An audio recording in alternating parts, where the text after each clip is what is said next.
a kid, I had very interesting visions as well as, I can say, enlightenment. So much that by the age of 4, I made a decision concerning my life and others. And at some time, I believe I was 6, once took a trip to the church to discover the God of this world because we were so curious as to how did we end up in this reality. But what we saw, the God was very concerned, so much that we ran away crying because we saw an image of a dead man hanging on the cross behind the pastor. And so while outside, we started conversing as to why did this building get a roof in the first place, because we knew God to be nature.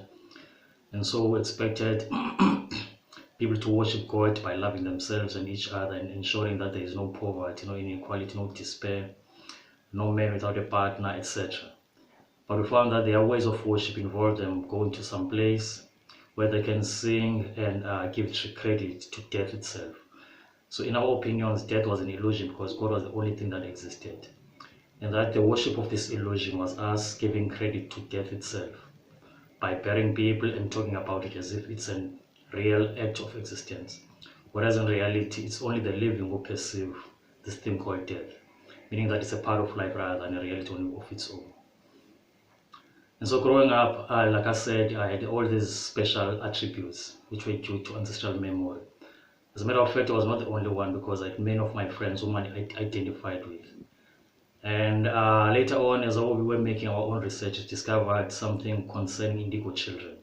But to us, this was a common phenomenon because actually there were those who couldn't share some of the spiritual insights or knowledge that we had. But on that day when we went to church, we ended up wondering as to how did we end up in this world in the first place, because we thought that this worship of the dead was actually the direct worship of the devil, and that we were born in a wrong place, in other words, to be in this world. And so I hated school because I wanted to be a prophet. So much that as a child, one of my earliest visions or memories was when I saw nature, and I could remember being here previously. And I could also remember my second lifetime and the time when I was reading my Bible on Daniel chapter 12. And so all I ever wanted to be was to contribute to this great spiritual science called prophecy.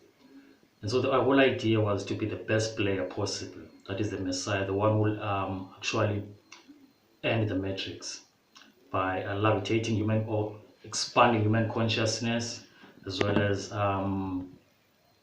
dismantling matter as we know it, so that we may elevate to a next level of existence or higher dimensions of reality. And so many of these things were known to us as kids, so much that we even used a certain drug which opened our pineal gland. And so to us, play was a means of escaping this dimension to experience many other dimensions apart from this one. And we knew this to be as real as this one, so much that the word reality, which we also find in the English word, was very puzzling when I came across it, because when we're up in these realities, the only thing you are left with is a wonder which leaves your mind asking as to how can this not be real? Or you actually perceive this to be as real as the world in which you live in currently. And most often when you come back from these realities into this world, you feel often hurt as though you are relegated or being sent into a prison, because you start to understand that the only thing that exists is the mind, and the mind should not have limits, such as when we're in this world where we finally cannot be at a certain place at a certain time, where we need transports, we need TVs for entertainment and many other things, in which in this world we have complete access into. Excuse me.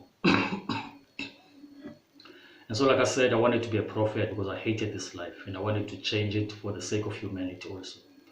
And I also hated the arrogance of the rich, who were also very ignorant as to how and where, as well as how they existed. And so finally I was sent to school. As much as I hated school, so much that I wrestled.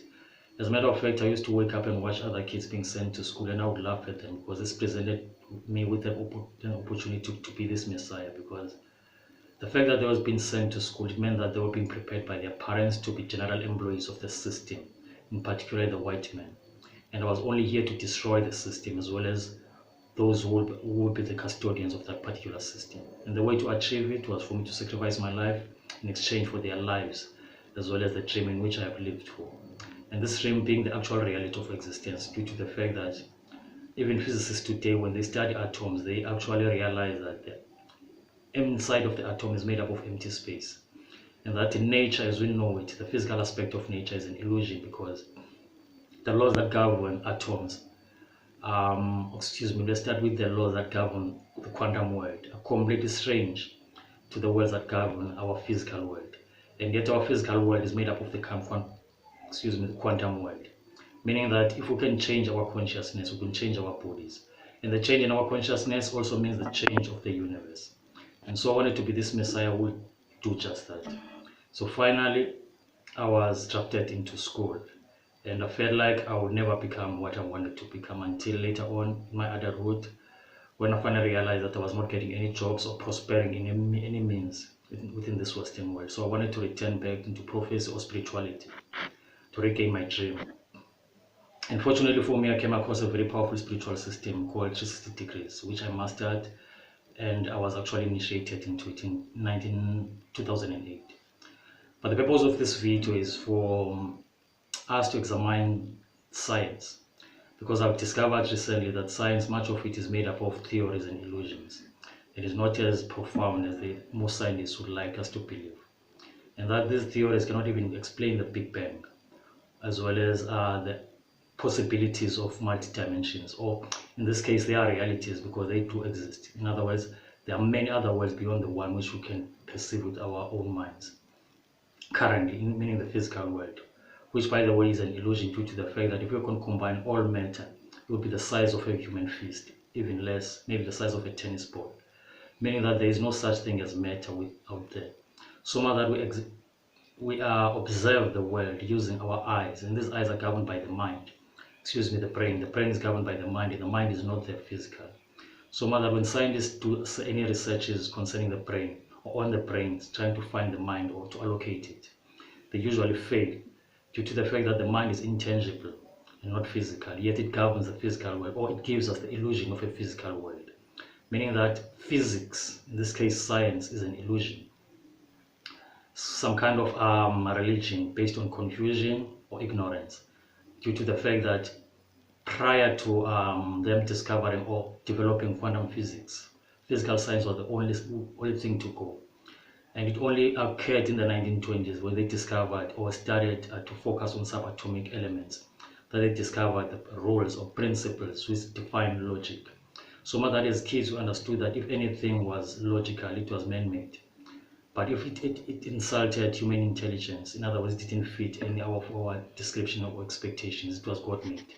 So in this case, science has found itself in our avenue of the spirit world, and whereby people like myself who are initiated can take full advantage of this whole situation. But the main purpose of this video was to point at the falsifications of certain theories in science, and the fact that everything that cannot be proven or proven scientifically is considered to be junk science or pseudoscience. In other words, is considered to be a false. So in this regard, science which cannot detect the mind must also be considered as a false institution, because the mind, will know that is the reality of our existence. We all have the minds, even though we cannot perceive nor touch them.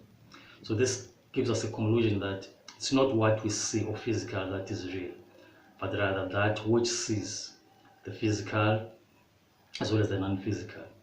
So in rounding up my argument here, I would like to say that we have no need to put any faith on science, because it's a false institution that cannot even explain the Big Bang, such as I was saying, the possibilities of multiple universes. It cannot explain time, it cannot explain physics, it cannot explain reality, it cannot explain the mind, it cannot explain anything, it cannot even explain itself. So science is nothing more than a junk theory, which is used by white men, funded by governments, and is now trying to play God, because they've seen the flaws in religion, particularly Western religion, which is Christianity, which they know was designed by governments. And so with this arrogance, they have tried to insult God or try to depict God as a non-entity. But people like me are here to say that will soon end, because we know far more better than science can handle. And I thank you for your time, and I hope you can take this journey with me as I keep on showing or teaching you deep spiritual principles, of which some of the so-called best minds in this world cannot even fathom, are not even a part of.